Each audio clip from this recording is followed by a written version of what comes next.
नमस्ते छात्रों, कैसे हैं आप? घर पर रहिए, सुरक्षित रहिए। मैं भी इधर स्वस्थ हूँ। आज हम कक्षा 10वीं हिंदी संयुक्त का पहला पाठ यानी पद्य पाठ है सौंधी सुगन, उसके बारे में चर्चा करेंगे। इसके पहले मैंने यह पाठ आपको घर पर पढ़ने के लिए कहा था और उसके स्वाध्याय हल करने के लिए कहे थे, लेकिन आज हम इसकी आवृत्ति लेने वाले हैं। सौंधी सुगंध का मतलब है मिट्टी से, बरसात के दिनों में मिट्टी से निकलने वाली सुगंध। तो इस कविता के माध्यम से कृपाशंकर शर्मा अचूक जी ने वर्षा ऋतु में सृष्टि में यानी प्रकृति में होने वाले परिवर्तनों को हमें बताने की कोशिश की है। वर्षा ऋतु में जब घने बादल आसमान में आते हैं, बरसते हैं, तो सारी सृष्टि हरी भरी हो जाती है। उसी समय जो प्रकृति में परिवर्तन आता है, पशु पंछी हो, मनुष्य हो, सभी प्राणी हो, सब खुश हो जाते हैं। बरसात के दिनों में मोर के कूकने की आवाज़ हमें आती है, मोर नाचने लगते हैं, उनका झुंड दिखाई देता है, यानी वह अपने सभी साथियों को खुशियां मनाने के लिए बुलाने लगा, ऐसा लगता है। नदियां बहती है, पेड़ हरे भरे होते हैं, यानी इस प्रकार का जितना भी परिवर्तन आया हुआ है, यह इस कविता के माध्यम से कवि ने हमें बताया है। तो हम पहली जो पंक्तियां हैं, सौंधी सौंधी सी सुगंध माटी से बोली, इन पंक्तियों के बारे में देखेंगे। वर्षा ऋतु में पानी बरसने से मिट्टी से सुगंध आ रही है। कवि कहते हैं कि यह सौंधी सुगंध मिट्टी से कहती है, देखो बादल बरस गए हैं और धरती ने मगन होकर इस दृश्य को देखने के लिए अपनी आंखें खोल दी है। दूसरा जो पाठ है, वर्षा ऋतु में चारों ओर आनंद का प्रसार हो गया है। वर्षा की फुहारें बाग बगीचों में वृक्ष को प्रफुल्लित करने लगी है।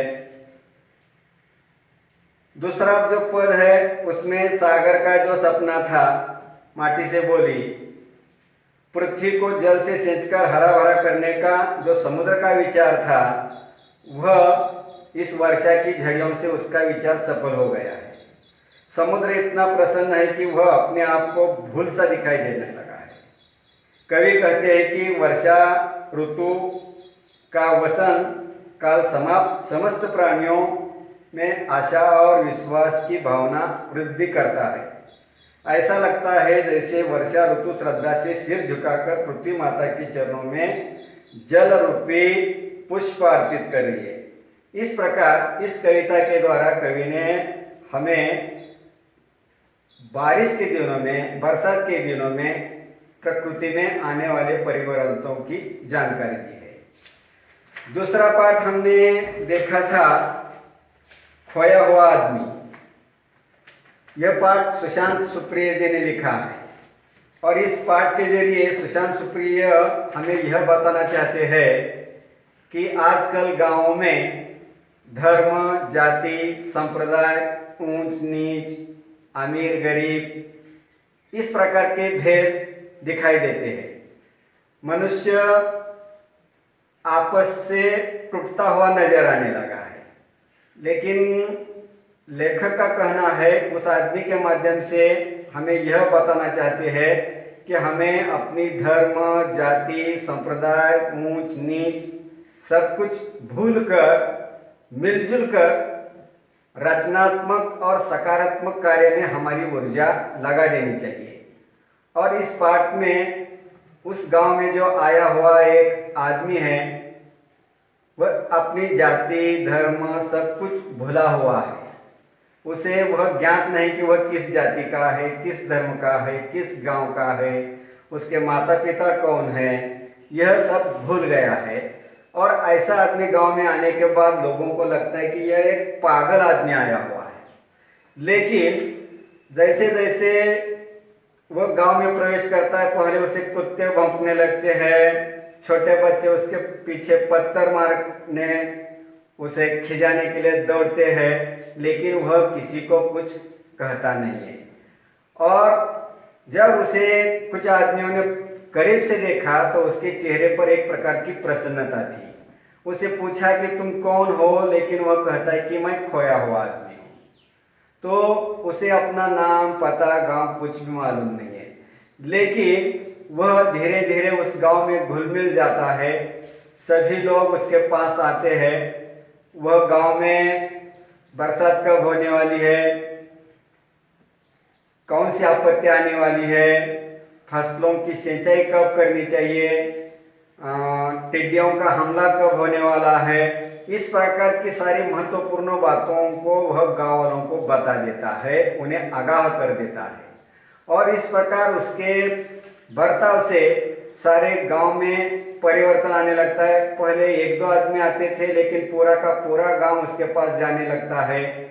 वह गांव वालों को रामायण महाभारत की या ऐसी अन्य कुछ घटनाओं की कहानियां भी बताता रहता है। सब उसकी बातें सुनने लगते हैं और वह उस गांव में इतना घुल मिल जाता है कि सभी लोग उसे अपना भगवान ही मानने लगते हैं। उसकी सूचनाओं के अनुसार सारे गांव में परिवर्तन आ जाता है। सारे लोग इकट्ठा होने लगते हैं, अपने अपने खेती में, अपने अपने काम धंधों में सब लग जाते हैं। सब उन्हें परिवर्तन आता है, गांव में खुशहाली छाती है। लेकिन एक दिन ऐसी ही धुआंधार बारिश होती है और वह आदमी एक दिन अचानक गायब हो जाता है। सब लोग इधर उधर उसे ढूंढने की कोशिश करते हैं, लेकिन वह गांव में नहीं मिलता। पास पड़ोस के गांव में भी देखते हैं, वहां भी वह नहीं मिलता। आखिरकार लोग वह खोया हुआ आदमी खो गया ऐसा समझते हैं और बाद में गांव के एक चौक में बीचों बीच उसका एक स्टैचू,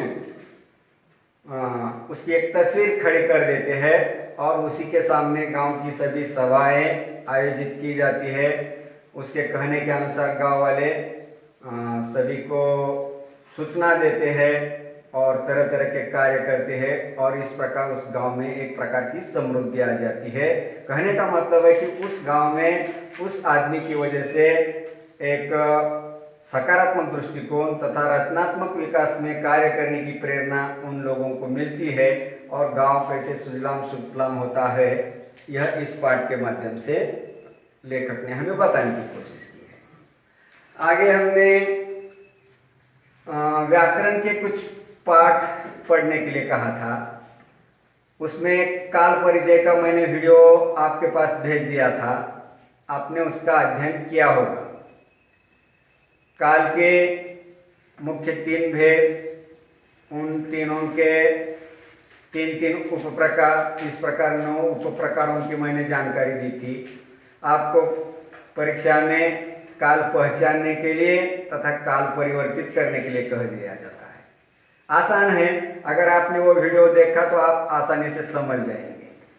बाद में दूसरा व्याकरण का घटक हमने अव्यय का लिया था और अव्यय के मुख्य भेद, उनकी व्याख्याएं, उनके उदाहरण आपको मैंने सोदाहरण समझा दिए थे। उसके लिए एक वीडियो YouTube से भेजा था, वह अगर आपने देखा तो भी आप समझ पाएंगे। इसके बाद हमने उपयोजित लेखन के कुछ घटक लिए थे। उसमें पत्र लेखन में एक औपचारिक पत्र और दूसरा अनौपचारिक पत्र। औपचारिक पत्र का मतलब है कि जो पत्र दफ्तर, सरकारी कार्यालय, पाठशाला के प्रधानाध्यापक, जिन जिन ऑफिस को यानी दफ्तर को हम वह पत्र भेजते हैं, ऐसे पत्र उसमें आते हैं। और जो अनौपचारिक पत्र है वह हमारे रिश्तेदार, सगे संबंधी, माता पिता, मित्र आदि को हम वह पत्र लिख सकते हैं। तो यह पत्र लिखते वक्त पहली पुरानी पद्धत और नए पाठ्यक्रम में जो नई पद्धति है ईमेल के अनुसार, ईमेल पत्र, इस प्रकार हमें वो पत्र लिखने हैं। यानी पत्र भेजने वाले का पता, जिसे पत्र भेजा है, सब यह बाईं ओर ही लिखना है, तथा पत्र भेजने वाले का ईमेल आईडी और पत्र पाने वाले का ईमेल आईडी उसमें लिखना पड़ता है।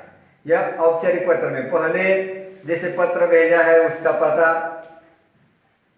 नाम, पता, दिनांक, ईमेल आईडी, बाद में विषय, फिर विषय का विवेचन और अंत में उपसंहार। वहाँ हमें पत्र का अंत करना पड़ता है और जिसने पत्र भेजा है उसी का नाम, उसी का पता और उसका ईमेल आईडी हमें लिखना पड़ता है। अनौपचारिक पत्र में जो रिश्तेदार है या सगे संबंधी है या मित्र है, रिश्ते के अनुसार, जैसे पूज्य पिताजी सादर प्रणाम, प्रिय मित्र सप्रेम नमस्ते, छोटे भाई को अगर भेजा हो तो चिरंजीव भाई शुभाशीर्वाद। इस प्रकार अभिनिवेदन, हमें संबोधन और अभिनिवेदन करना पड़ता है। इस पत्र में विषय नहीं आता। बाद में हम हमारे घरेलू संबंधों के अनुसार, कल ही तुम्हारा पत्र मिला, पढ़कर बड़ी खुशी हुई, बाद में हमारे जो मुख्य विषय है उसकी ओर हमें ले जाना है और हमारी जो आवश्यकता है, जो हम करना चाहते हैं या उसे जो संदेश देना चाहते हैं, वह हमें 2 परिच्छेदों में लिखना है। और फिर अंत में जिसने पत्र भेजा है उसका नाम, उसका पता, उसका ईमेल आईडी, इस प्रकार यह भी पत्र हमें लिखना है। बाद में हमने देखा था विज्ञापन लेखन, और विज्ञापन लेखन में स्थान संबंधी, वस्तु संबंधी और आवश्यकता। आवश्यकता का मतलब अध्यापक की आवश्यकता है, जगह चाहिए, इस प्रकार, या प्लॉट किराए पर देना है, घर किराए पर देना है, इस प्रकार के ये विज्ञापन रहते हैं। तो इन विज्ञापनों में हमें जितने मुद्दे दिए हैं उन्हीं के अनुसार ही यह विज्ञापन हमें लिखना है। आज हम सुबह से लेकर शाम तक, जैसे कि सवेरे उठते ही हमारे घर में रेडियो या टीवी अगर हमने ऑन नहीं किया तो पड़ोस के तो विज्ञापन हमें सुनाई देते। पड़ोस के घर में टीवी चलता है तो वहाँ से हमें बहुत सारे विज्ञापन सुनाई देते हैं। घर के बाहर आए तो दीवारों पर विज्ञापन होते हैं। समाचार पत्र हाथ में लिया, उसी में विज्ञापन होते हैं। यानी आज का जमाना है विज्ञापन है। कोई चीज़ हमें बेचनी है तो पहले उसका विज्ञापन हमें करना पड़ता है। और जब हम आज बाजार में जाते हैं तो जो विज्ञापन सुना है, जिस चीज़ के बारे में हमने जानकारी ली है, वही हम चीज़ दुकानों में मांगते हैं। कहने का मतलब है कि विज्ञापन का प्रभाव इतना लोगों पर हो जाता है कि वह उस चीज़ की बिक्री अपने आप बढ़ जाती है। इसलिए यह कला भी छात्रों को अवगत हो, इसलिए यह विज्ञापन हमारे पाठ्यक्रम में रखा है। तो विज्ञापन लिखते वक्त चाहिए या कोई चीज़ बेचनी हो तो आइए बाजार में आइए, यह चीज़, एक चीज़ पर एक चीज़ मुफ्त, या एक पैक लिया तो उस पर एक पैक मुफ्त, इस प्रकार हम उसका विज्ञापन कर सकते हैं। स्थल, दिनांक, मोबाइल नंबर या ईमेल आईडी, इतनी बातें हमें लिखनी पड़ती है। विज्ञापन लिखते वक्त हमें कोई आकृतियाँ निकालने की आवश्यकता नहीं है। अगर छोटी सी निकाली तो वह हमारे पेन से, विज्ञापन पूरे जिस पेन का, काला या नीला शाही का पेन हम इस्तेमाल करते हैं, उसी से विज्ञापन हमें लिखने हैं। जितने शब्दों में हमें लिखने के लिए कहा है उतने ही शब्दों में, उसके लिए आकर्षक एक चौकोर या आयत हम बना सकते हैं और हमारा विज्ञापन हम बना सकते हैं। इस प्रकार हमने कक्षा 10वीं संयुक्त हिंदी के ईमेल या ऑनलाइन पाठ्यक्रम में हमने यह पाठ मैंने आपको दे दिए थे, अपने अच्छी तरह हल किए होंगे। अगर आपको समझ में नहीं आए तो 1 तारीख से पाठशाला शुरू होने वाली है, वहाँ हम फिर दोबारा आपको पढ़ाने वाले हैं।